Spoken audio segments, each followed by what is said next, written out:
Welcome to the Teaching Journeys podcast, hosted by Dave Roberts.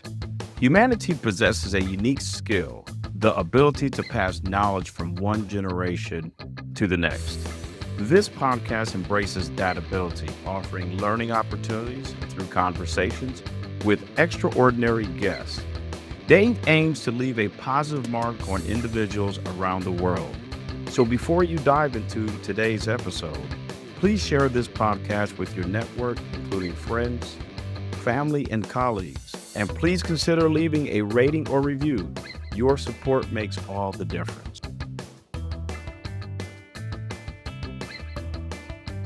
Hi, everyone, and welcome to another episode of the Teaching Journeys podcast. I'm your host, Dave Roberts, and today it is my pleasure to have as my guest, Karl Pontau. Karl is a super connector who loves to catalyze genuine human-to-human relationships. He uses active listening, empathy, and his understanding of human behavior to authentically connect with people. Karl is excited by creating personalized experiences that build lasting trust, building communities, innovating business development strategies that lead to sustained growth, and mentoring others in their professional journeys. Karl is the host of the Human Connection podcast, a weekly show that helps business leaders accelerate their growth by building relationships with customers, employees, and stakeholders. Because no matter if your business is B2B or B2C, it's really H2H, which is human to human. Karl, with that, welcome to the Teaching Journeys podcast. I've been looking forward to our conversation for quite a while now. Likewise, thanks for having me on the show. Well, you're welcome. And we got to give props to that other tremendous super connector out there, Steve Ramona.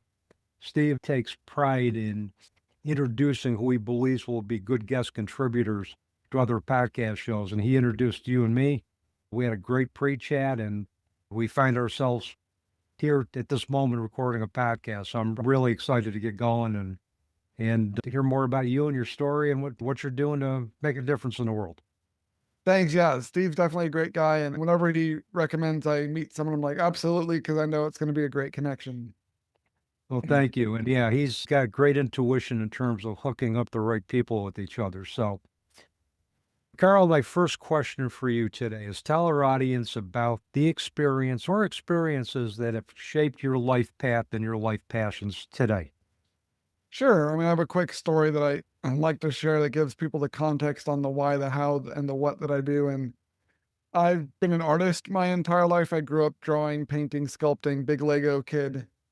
And I got my passion for storytelling from my dad. He's a really good storyteller. And I knew I wanted to study animation when I saw the first Toy Story film. I was like, ooh, I got to do that. That's so cool. And then beginning of 2002, I started to feel like something wasn't quite right with me physically. I'd been a competitive swimmer growing up, so I knew what I was supposed to feel like. And it wasn't like, oh, my shoulder kind of hurts. It was like a general blah feeling. But by August, they still hadn't figured out what was wrong with me, and I had lost 50 pounds, had sunken cheeks and eyes. I was really pale, started to get really bad headaches. So my parents took me for an MRI up in Walnut Creek, and we were waiting around for another appointment when my pediatrician called and said he's going to drive up from another hospital to come talk with us. We saw him walking up with this big envelope in his hand. You could tell he'd been crying, and he brought us into a little side meeting room. And I remember I was sitting knee to knee with him in this big U-shaped chair with really high armrests, kind of leaning forward towards him, when he pulled out the results of the MRI and said, Karl, you have 2 brain tumors. And it felt like I got punched in the chest. I actually moved backwards in my chair, and for the next 2 weeks, everything sounded like the adults from Peanuts, like because I've never had the flu, never broken any major bones, never been stung by a bee. I'm pretty sure I've never been bitten by a mosquito. So to get brain tumor diagnosis at 15 years old was a complete sucker punch out of nowhere. But I got so much help from friends and family, and my high school adjusted my schedule, got me a tutor so I could still graduate on time, and people I barely knew were giving food and gifts and other support. So it really inspired me to want to give back and help as many people as I could, because I'd probably be dead if it wasn't for all the help that I got. And then in undergraduate school, as I was studying animation, there was a big student digital art and design competition I participated in with this big screening at the end of like 1,000 people in this big auditorium. I knew maybe 10 people in the room. But when everybody laughed at the joke of my animation, I was like, oh my gosh, it's so cool. I can connect with people and have a bigger impact with animation and storytelling. So after grad school, I started my own company called Squash and Stretch Productions, which I ran till 4 years ago. And due to the economy and other factors, I was burnt out. It wasn't working. And so I pivoted from that. I've been doing freelancing and side jobs. And I launched my own podcast beginning of last year called the Human Connection Podcast, where, like I said in the intro, it's about helping companies build stronger relationships. Because for any good business relationship to work, you need two things. You need mutually beneficial transactions, which is like rebar, and you need personalized connections, which is like concrete. If you just have one or the other, you're in trouble because concrete alone is going to crack and fade over time, and rebar by itself is kind of hard to build on top of. And unfortunately, most companies these days have a bunch of rebar sticking out of the ground and are wondering why no one wants to sit on it with them. And especially with all the AI stuff going on and the kind of state of the lack of trust in businesses, the real differentiator or way for companies to grow and scale sustainably and be successful is to focus on the human to human element, because that's something that people can't get from the AI tools. And even if they can get it somewhere else, it's not going to be the same sort of interactions they can get with you and your team, because people are unique as human beings. And so it's really where I see the key leverage point for a lot of businesses that are struggling is to focus on rebuilding those human connections. And so I'm talking with other startup founders and coaches and leadership experts to explain how they can build stronger connections with their teams and employees and the other humans involved in their work. Yeah, and it makes sense because without employees that feel that they're part of the mission, that they're looked at from a personal standpoint, they're taking an interest in personally, that humanistic approach is important. I think whether you're talking about a profit or a non-for-profit agency, to sustain growth, to sustain morale, and to prevent turnover.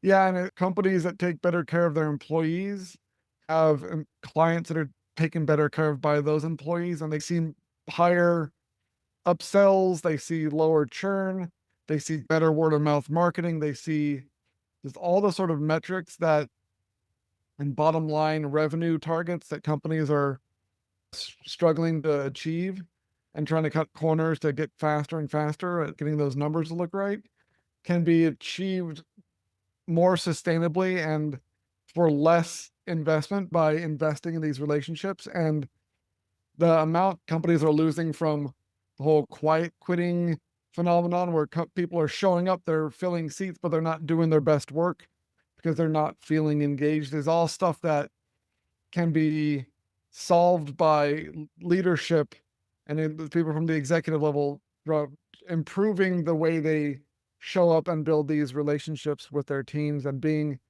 leaning more into the what have been considered the quote unquote soft skills that more and more people are realizing are the essential for leadership success in the 21st century. Have you found that business leaders are concerned that if they take an interest in their employees personally or make a personal investment, that the bottom line is going to suffer? I don't know enough to really say that that's a consistent concern. One of the things I've seen more companies doing is to help build these sort of connections with their clients, is to encourage employees to build their personal brands, because that helps. They're the more frontline connections that customers have. And so it's actually more likely to build trust with a person than the corporate brand or the company brand. And so there's been some pushback on that, where people are worried that if they elevate an employee's personal brand or make them the kind of the forefront of the business, that they might leave and then take all that with them.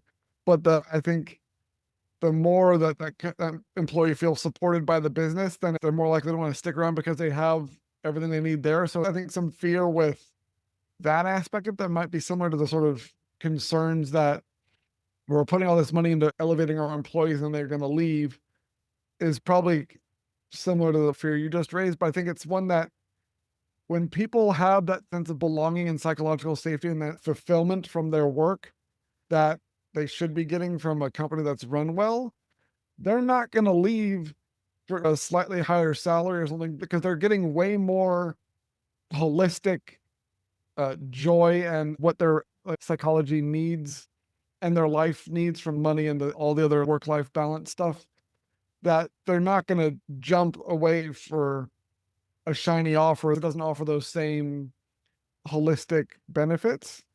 And so the fear is coming from executives that don't really understand just how important this sort of relationships and the community building that comes with running a good employee culture and business. Yeah, I mean, I think for me, I remember leaving jobs, not so much because the pay was any better or slightly better. It's because I didn't feel valued at the job that I was at. And I've learned as I've gotten older that if somebody doesn't see my value or an organization doesn't see my value, I'm going to walk away, because I value myself and I'm just going to walk away and try to find a situation or a community or a group that will see my value. Yeah, especially in the tech world, startup world, companies have been offered all these perks and they have all these like catered meals or air hockey or foosball tables or all these things that they think are going to make it a fun place to work or get people to stick at the job. But if your manager is micromanaging you, you're not going to be staying up at night going, oh my gosh, I can't stand my manager, but I can't leave because there's a foosball table at work. They're not going to stick around because of the superficial perks. They're going to be analyzing, do I feel safe and valued, and does the work align with my skill set and impact I want to have on the world? And not everyone is the same level of caring about that. There are people that are just going to want to show up and do a job and it's just a job for them and they don't necessarily need to have that same level of involvement, but there are more people than I think a lot of leaders realize are really care about that stuff. And they've actually, the ones that even if they don't realize they have that sort of alignment when they take the job, but they have that fulfillment, will do better work and stick around longer and be willing to put in the long hours and get through the occasional crunch because what they're doing is fulfilling on the sense of self level, not just the business outcomes. And so it's in the company's best interests to have an environment where people have the sense of psychological safety and belonging and purpose because it directly impacts the bottom line performance of the business. And it's not a Absolutely. new concept. This is plenty of documentation and case studies that prove that this is the reality of how businesses are run. And if you, even with all the AI automation, all these tools, if all your employees don't show up one day, you don't have a business anymore. Nothing's getting done. You still need to support your people. Absolutely. And the more they're supported, the happier they are, and the more they're going to be vested in the company's mission. And like you said, the less likely they are to move for another job, even if it means a little more money. Yeah. So we talked during our introductory call about the self-made entrepreneur and why it's a myth. So tell us, why is the self-made entrepreneur a myth? Yeah, that's something I've talked about with some guests on my show as well. And it's, I think, a very dangerous myth that is certainly prevalent in the US. A lot of the Western world has this problem where people think that to be successful, to get any sort of success, you have to do it all yourself, or you can't ask for help, or asking for help is a sign of weakness. And we're just completely insane because the reality does not reflect that at all. Everyone who achieves anything worthwhile got help in some way. You live in society, you're living in a community. You didn't build, like from 99.9 repeating percent of people, you didn't build the house you live in, you didn't grow the food you're eating, you didn't make the clothes you're wearing, you rely on other people for daily life, the life you lead. The thought experiment that I like to bring up is, so if imagine we took one of these self-made successful people who doesn't think they need to ask for help, they don't need to help anyone else. And see, wipe their memory, wipe all the knowledge they learned from anyone else, and drop them naked in the woods, how long they'd survive, knowing nothing and having nothing that they didn't basically build themselves from tools that naturally occurred in nature.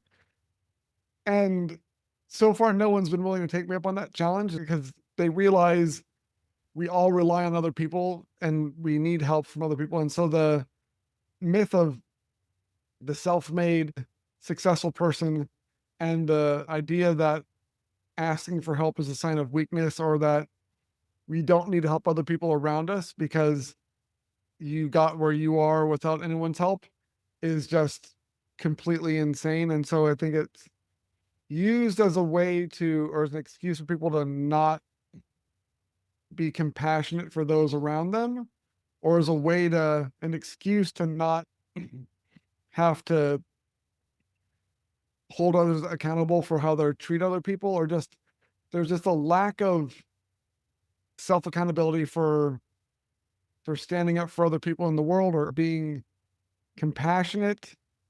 And it's sad because the most important world changing advancements and improvements and anything worth doing requires people working together and relying on each other. And it's how, I mean, it goes all the way down to how our brains are wired. We're a social species, and our brains still operate the same way they did, they say, like 100,000 years ago for the most part. And deep down, our brains associate disconnection or kind of being ostracized from a group with death, because back in the hunter-gatherer tribes, if you got kicked out of your tribe, you were dead because you couldn't survive on your own. And our brains are still wired that way. And so people are afraid to, they kind of, it's weird when we think about, people think about, oh, if I show vulnerability, if I ask for help, if I show I can't do it all myself, people are going to see me as weak and I'll be ostracized for that. And they kind of get in that thought pattern where, but when you see someone else being vulnerable, they're on stage or they're doing something that is showing that they're looking for help with something. When people do that, it's like, oh, they're so strong for being able to do that. And there's this weird disconnect between how we view people that get up on stage and present, which is being vulnerable. Like, oh my gosh, they're so strong, but oh no, I don't want to go up there because people think I'm weak for going up and talking about something. Because I like, it's this weird disconnect in our heads where the myth of I can't ask for help, I have to do it all myself, needs to die a swift and horrible death, because I think it'll free up people to ask for the help they need and connect with other people and realize how much better it is when they have those connections. Because especially with all the mental health and emotional health issues that people are struggling with, the best way to deal with those is to talk with other people about it. Because if you're struggling, odds are other people are struggling with it too. And I mean, everyone struggles with something, and just voicing it and getting it out of your head and having people listen is one of the most powerful ways to diffuse those emotions and start towards fixing the mental and emotional health issues that you're struggling with. And it's sad that so many people are struggling with these things without seeking the help that's out there, because they feel like it'll be worse if they talk about it. And really, absolutely makes it better to talk with people that can help, are ready to help you, and it's worth opening up about it, because it'll start you on the path to resolving those issues. Yeah, absolutely. And, I think any prominent business leader will tell you in their life they had a mentor or mentors that helped them get to where they were. So that in and of itself, Carl, to me, blows the myth of the self-made entrepreneur, blows that right out the window. Because if you had a mentor, that implies that you asked for help, you asked for guidance. And again, there's nothing wrong with that. That's why we have organizational teams. That's why we have business teams.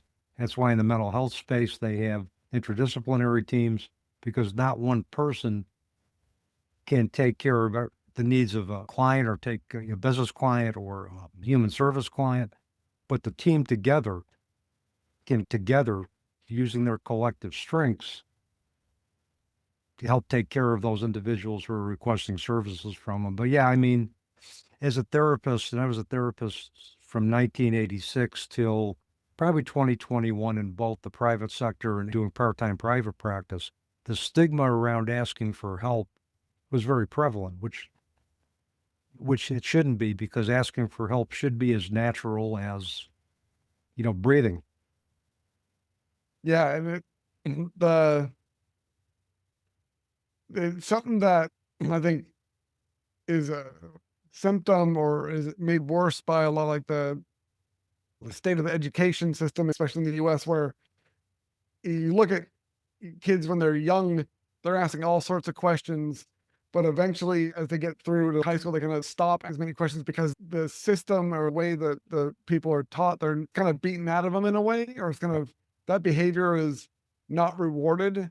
I think one of the things I'd love to see change in the education system, and I know this is a giant can of worms, but just instead of teaching for like people information, it's more about teaching people how to ask questions and think critically, and instead of teaching people what to think, it's about teaching people how to think. Yes. And it's something that I learned a lot through. I've been very fortunate to have traveled to over 25 countries and seeing. One of my favorite things to see is the non-touristy parts of places I visit, seeing what daily life is like for the people, because you realize that everyone has similar daily struggles or daily challenges in life, but they go about solving it in slightly different ways. And there's no right or wrong way. It's kind of like option A, option B, option C, and it varies slightly by location and culture and all these things. But it shows that just because you're used to something being done a certain way or a certain idea being the way that you're familiar with doesn't mean it's the best way, or certainly not the right way or the only way. Being curious about other people and new things is more important than ever, because people aren't, unless they don't have that curiosity. And so especially for leaders that are trying to build better human to human connections, one of the key traits for a good leader, I think, is that curiosity in other people in your team, because the more you're asking questions about them and who they are and what they care about in their lives in general, not just their job title and their skill set, that helps create the environment where people feel that sense of belonging, that they're being seen as a human being and valued as a human being, not just as a cog in a machine. And that in general is a powerful connection tool for not just for leaders, but just I think in general as a human being out there, just asking those additional questions and being curious about other people goes a long way for building, pouring concrete around the rebar of your business relationships. Starts with that curiosity, I think. I think you're absolutely right, because I think the other thing is that when we take a personal interest in our employees' lives, what's happening to them personally can also impact what's happening in the workplace. Oh And yeah. so, I mean, just to have that particular knowledge, if we know that an employee is called in more often than usual, if they seem to be lethargic at work, if they're more withdrawn, if they seem to be more irritable during brainstorming meetings or staff meetings, that's a cue for the supervisor, their supervisors down and say, what's going on? And the only way they should do that anyway, Yeah. but it's having that basis where you said, I care about you as a person and what's going on at home. And supervisor is going to be astute enough to realize, well, if the person is a little bit off at work, they're not themselves, that there may be something going on at home. Now that we have some familiarity with that, we can say, okay, what can I do to help you relieve some of your stress? Is it a referral to EAP? Is it maybe, just reducing some of your workload, or saying some other, see if we can carry your workload. All the members of the team could carry your workload for a little bit until you get on board. So, but just having that personal connection can help supervisors be more responsive to workplace concerns as well too. Yeah, and I've actually had 3 people on the podcast, actually more than 3 people, but there's 3 kind of use cases of this that they talked about how just talking about and listening to other people and for about 10 minutes had a huge impacts on the business. So two people were talking about how they basically were speaking with at the beginning of every business meeting. They'd spend 10 minutes just talking about personal stuff, non-business stuff, not related to the agenda of the meeting, just small talk, connecting with people. And from the leader, manager to their direct reports, or the people in the meeting, that had a huge boost in the kind of sense of belonging and understanding of and connection people had to their work, and just feeling like they were seen, heard, and understood. It created that sense of belonging. And then so performance from the employees was up a bunch from that. And there's so kind of 2 stories that were almost from 2 different people that I don't think were ever worked together, had very similar case stories about the power of 10 minutes for internal communication. But there was one that blew me away. Was the guy started his own law firm in Arizona 2 years ago, and he's since grown it. Actually, let me give you the figure at the end. But he trains his team to his phone team. Someone's going to call them and they need help with a legal issue. So you don't call a law firm when everything's great. You usually call them when you're stressed about something, and there's some legal issue going on. And so he trained his team to spend the first 10 minutes just listening and asking questions, and not trying to sell them anything, no screening questions, just listen to people for 10 minutes and be empathetic. And then if they couldn't help them out because like the nature of their case wasn't the right fit, they'd refer them to another firm or to other resources. And so in 2 years, the company went from opening the doors to having over 300 5-star reviews on Google, and that being like $3 million in ARR in just 2 years, from just listening to people for 10 minutes. And a lot of the 5-star reviews for people that didn't end up using their service, but just said, hey, this law firm listened to me and helped me out from just me calling them. And they got, even though we didn't work with them, they pointed me to this other firm that could help me, or to this other resource that helped me solve my problem. But when you think about how to build a brand for your firm that gets people to want to call you and think of you calling you first when they're struggling with something, 10 minutes of just listening and seeing people as people and not as a case number made a huge difference there. And when you mentioned about internal teams and who's stressed and stuff, there's another great guest, Bobby Dutton, who runs an event business, works on a lot of like university campuses and stuff, actually in your neck of the woods. But he built a tool for his team that he's now, before his team gets paid, they have to answer a 3-question survey. On a scale of 1 to 5, how happy are you? How stressed are you? And how utilized are you? How much free time do you have? And then there's like a text box to provide some context. And with that little dashboard, you can tell if people are feeling stressed or by other things, either work-related or not work-related, who can help out because their workload's not as high, but allows them to proactively make sure his team is not burning out. And for the craziness that is event, like doing like concerts on campuses and all these things, that for 20 years, he's had these team members that are like showing up, and they're delivering amazing experiences for his clients because they are taken care of, and he's able to manage it all from this dashboard by just incorporating in a very seamless, easy to use way, a tool that allows him to know who needs to be listened to and talked to and engaged with before things explode. And it was one of those just chef's kiss tools that is now available. You can try it out online. He made a white label version of it, basically, or available for white label. So it's one of those, I told him during the episode, like, it's like every software as a service company needs to white label this, because it's such a elegantly simple way for leaders to get a sense of who needs help on their team, even before, even if they're not confident enough to ask it, they want to get paid, so they're going to fill this out, and you can get a sense of who needs help. And then you can proactively listen to it and actually go ask them, like, hey, you're kind of stressed, not very happy, and you have a lot of work going on. What's going on? So it's that kind of use of technology plus the human to human connection stuff that makes this mindset more scalable than I think a lot of people realize, and can really make a difference for reducing the cost of employee churn that a lot of companies are dealing with, or just low producing employees because they're overwhelmed and stressed and not able to focus at work. So there's all these existing problems that companies are struggling with that can be solved by leadership changing the priorities of how they interact with their teams.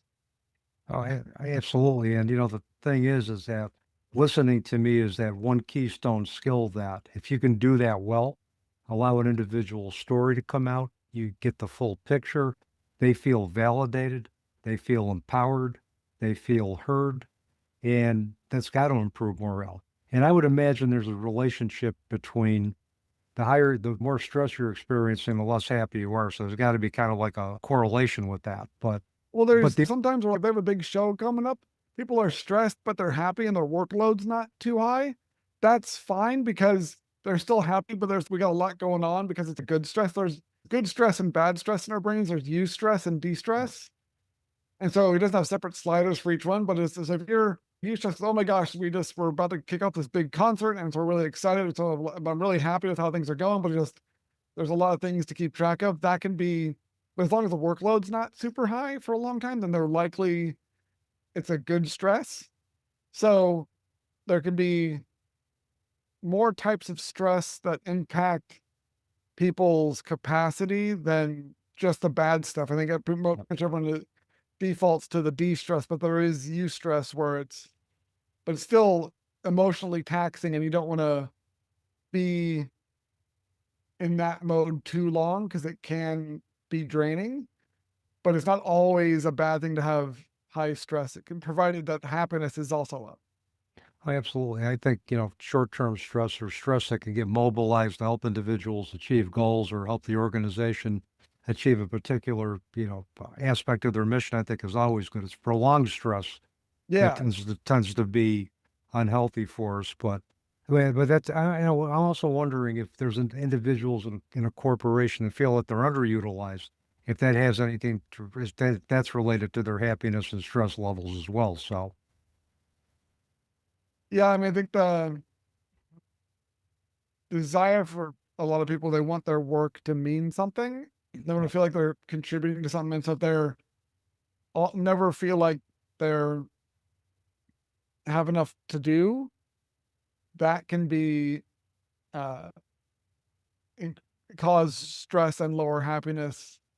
So it is depending on their role and maybe on the seasonal nature of some sort of work, or just if it's a product based thing, there's a lull between, or project based thing is a lull between projects. There's a whole number of reasons why the three levels can change, but it's a matter of understanding what is the baseline or kind of the goal for individual businesses and team members, and then monitoring that and making sure that leaders are engaging when needed when they see things are out of whack. But it's much better to have those insights and then understand and be able to ask the right questions, and also ask enough questions to find out the real underlying problems. And so I think the three most powerful words that a leader can employ when engaging with their team is tell me more about what someone just said, because it shows, one, that you're listening, and two, that you're seeing something that might be more deep or more complicated than someone's initially willing to talk about, but you're showing that you're not only listening, but you're seeing that it is going on and are wanting to dive into it and inviting them to open up more. And that's going to lead to that willingness for people to be more vulnerable, which is going to create stronger connections and is going to lead to much stronger team performance, because you're building that culture where people are feeling like they belong and have that psychological safety. Even people that claim that that's not a big factor for them, our brains are wired to need that as much as we need water and food and air. And so many people don't have that, and it's a big problem. Yeah, you're right. And, the thing I like also about Tell Me More is that it invites critical thinking. It invites questions, it invites curious dialogue. And, and just dovetailing on what you said back earlier in the podcast, and I'm an educator, I'm a college professor, adjunct professor.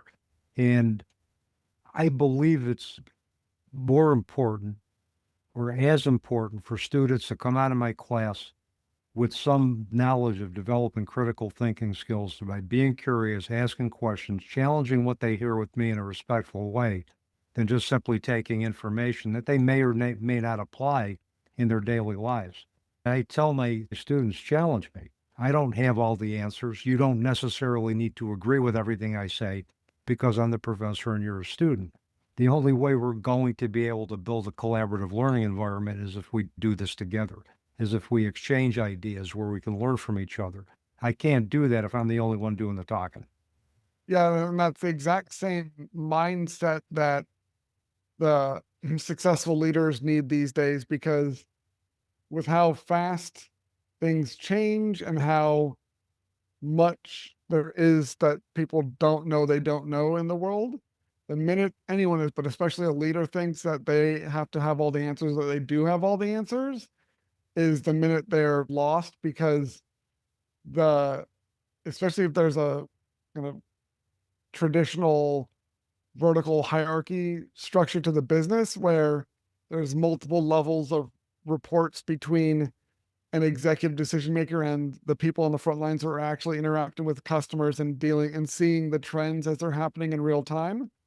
But by the time something gets all the way up to the C-suite and back down and those sort of things, those sort of companies, the opportunities often passed and things have changed because the C-suite's so disconnected from the reality of the business world, of what's going on a day-to-day basis in the company. And so leaders that embrace that model you just mentioned of, I want to ask questions of the people that are on the front lines. I want to listen. I want to encourage them to do more of those critical thinking and empower them to make more autonomous decisions. But by asking questions together, understanding what and having them be aligned with the purpose and the vision, the direction the company is in, then it's not all on the leader's shoulders to make all the decisions and be right about everything. It's more about them coming in and having that coaching mindset, that servant leadership mindset of, okay, let me ask the right questions to get my team thinking about things in a way that leads to them applying what they've learned of what's going on and can make decisions that I can trust them to be in alignment with where I want the business to go. And then review those, or kind of keep like obviously oversight and stuff, but it's not as contingent, or the leader's no longer the bottleneck for what actually happens in the business, which is how it needs to be, because there's no way that one person can know enough about all the different aspects of the business to make all those decisions. And so the more that leaders can build those sort of relationships with their teams and empower their teams and trust them to think critically and make the right decisions because they've had these conversations and they know who their team members are on a more personal level, more holistic way, that sort of relationship and just having a less vertical hierarchy to the business allows for the sort of adaptability and agility that companies need, while also providing a sort of environment where employees feel like their utilization is an appropriate amount and they're doing work that matters, to understand how what they're doing is impacting the business as a whole, and they're in alignment with who they are as a person, what they care about.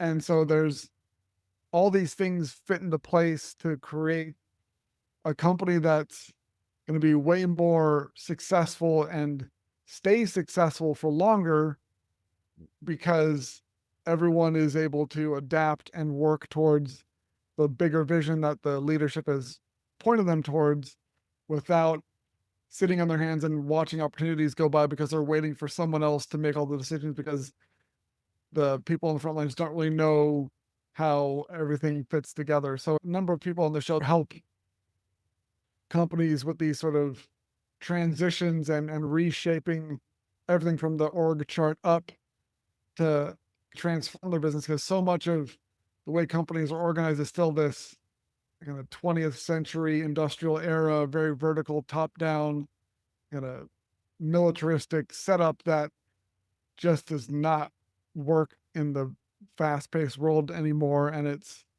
for a lot of companies, they might be so big that even though things are crumbling, they kind of still stand up for a while because there's just so much inertia and it's a wide enough base. But for a lot of businesses that aren't those acronym conglomerate things, that are going to be really struggling to stay relevant and move fast enough because they don't have a modern leadership style and a lot of modern business setup that requires a lot more of these, like I said earlier, these soft skills and people that can think critically and work autonomously, and leaders that have that mindset and approach that you outlined in your classes, where it's not about having all the answers, it's about asking the right questions and making sure that your team is empowered in the way they need to get stuff done. So and all this, the transformation relies on better human to human connections. I want to jump into it's going to this last topic is going to segue into my next question. I saw this on your LinkedIn profile, where it said humanity plus AI equals exceptional and sustainable growth. Could you elaborate on that for our audience? Something that the comes back to what I said earlier about, if all the employees didn't show up, you don't have a business anymore. And I mean, there are some people have claimed that there'll be a billionaire solopreneur that does everything with AI agents and stuff. And I disagree with that, because the people, the way we build trust, and especially when it comes down to like the sales part of the business relationship side of things, requires trust. And human beings, the way our brains work, we trust people that we identify as kind to ourselves. And that doesn't exist when it comes to when you're talking with agentic AI. And when it comes to B2B relationships and how long those sales cycles are, what closes those deals or keeps those deals moving is not the business side of things. It's about the relationships formed between the sales people and the decision makers on the client side. And I've had a number of people on the show, one of the first guests, talk about how he closed a deal where midway through, the guy, his rep at this company that he was working on this deal with, was saying, oh, he was bummed because he had to miss this event with his son over the weekend because of weather or some conflict that was outside their control. And so the salesman, over like the week between their next meetings, looked up similar events that are going on the following weekend and sent the guy some links saying, hey, I know you're bummed about missing this thing with your son. Here are some things I found online going on in your area this weekend you might be interested in. Check them out. And then the next meeting, the guy went, oh my gosh, we went to this thing. It was so cool. We had so much fun together. Thanks for the suggestions. And that deal kept moving forward and closed and was a huge success. But it wasn't just because they talked about business the whole time. It's because he saw an opportunity to, something that his client, the decision maker, cared about. And he reached out and had a personal connection and gave some value, not to the guy's business, but to the guy's relationship with his own son. And that kind of personal connection helped close that deal. And it's that sort of stuff that I think is where the combination of human plus AI can really shine, because there's so much busy work and data stuff that people have had to do themselves for so long that it eats up all the time that they could be spending on doing these sort of personal connections and the human to human side of business, basically pouring the concrete around the rebar again. And so there's a lot of tools that can now automate the busy work and free up time for the CSMs or the sales team to invest more in the personal relationships instead of just trying to fill it with more busy work stuff. So it's this opportunity right now with the AI tools and some of these agents that could be used to free up the busy work off people's plates, so then they can spend more time investing in the personalized conversations and connections and building communities around their businesses and the things that will create an impact on the personal side of the relationships that turns customers into raving fans and devoted communities of people that really builds a moat around their business. Because if they see some other offer for a competitor's product, they're not going to have the same emotional connection or the sense of belonging with that brand or this product. And they're not going to be swayed away because, oh, there's a sale going on over there. And so either in like the B2C space or the B2B space, there's so many options and they're all about the same for the same price point. And so the ones where you feel like you have that personal connection where you're understood or you're getting more of a relationship with the people involved at the business, those are the ones that you're going to stick with longer, because you're not going to get that same experience from competition. And so the combination of using AI tools to offload the busy work that allows humans to be more human with each other is where I really see the human plus AI equals sustainable success and growth for businesses. Because even if they can replicate your product or service, they can't replicate the people, the humans that are in those relationships. And so that's going to be the huge differentiator going forward. AI can cut through busy work in like a minute or less and can give you an exact plan or outline for what you need to do. For the podcast, my editing program is a lot of AI features that cuts down a lot of the busy work time for me so that I can concentrate on developing, more human connections with, future podcast guests and just in my day-to-day life. So I could see that as being that type of combination. I think is going to be something that is going to be, if it's not already, par for the course, and it should be. If there's going to be sustainable leadership, and if there's going to be high morale and productivity and everything else that goes along with the workplace. So another question I have for you is about the power of storytelling. I know you're big into storytelling. You're a big advocate of storytelling. How can storytelling improve morale and retention and just in general productivity in today's high-powered business world?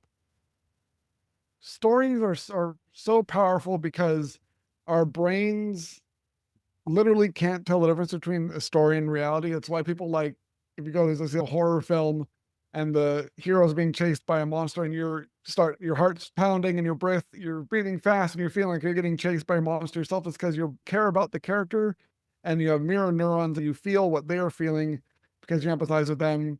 And so you get to experience that adrenaline rush, that rush of emotions without having actually being chased by an axe-wielding psychopath.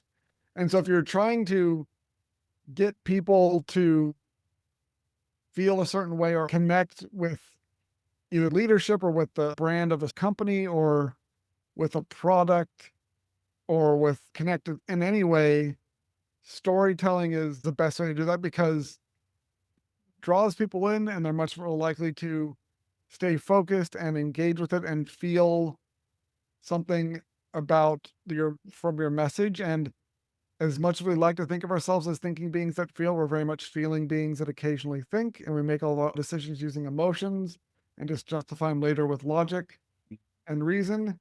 And so if your messaging for your business, whether it's internal or external, does not evoke emotions in people, you're not going to be influencing their behavior because you're not talking to the part of the brain that controls behavior. And so storytelling is the best way to create content and messages that evoke emotion. Yeah, I would agree with that. I think the other thing that connects us because, I mean, if I want to share my story with you, Carl, it means I trust you with the narrative of my life. And there's a lot of intimate details that includes the yin and the yang, tragedy, happiness, milestone events. But if I'm going to share that, I share that with you. And if you shared your story with me, I would consider that to be the ultimate gift because you're trusting me with the intimate details of your life. And that builds, like, if they can, using your words, that human to human connection, because we're all bound by our stories. We can congregate around our stories. We can see difference, but we can see commonality. And the differences we see can help us enhance our own narrative. So, yeah, that was one of the things that drew me to you specifically is the emphasis you put on storytelling, because I'm a firm believer in that as well too. That defines who we are, can empower us to redefine our life narratives and to achieve our goals, especially when that's Absolutely. yeah. So, Carl, you've left us with so many good things today, so many good wisdoms, and could talk to you probably for about another hour, but I know we have to be wrapping up here pretty quick, and so I got just a couple more questions for you. And my first is if you could leave our listeners with one ultimate takeaway today, what would that be? I think a quote from Zig Ziglar, which I think is also my LinkedIn profile, which is, if you want to get something from life, give away that thing first. If you want to help from other people, start by helping other people.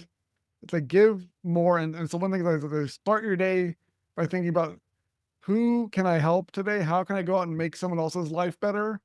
And that is a simple mindset shift that, when put into practice, has big outcomes in just how much you'll get back from the people, but also how much you'll enjoy life more because it feels good to help other people. And so that's probably the biggest takeaway I can recommend for people that can then start applying right away and seeing some ROI from that.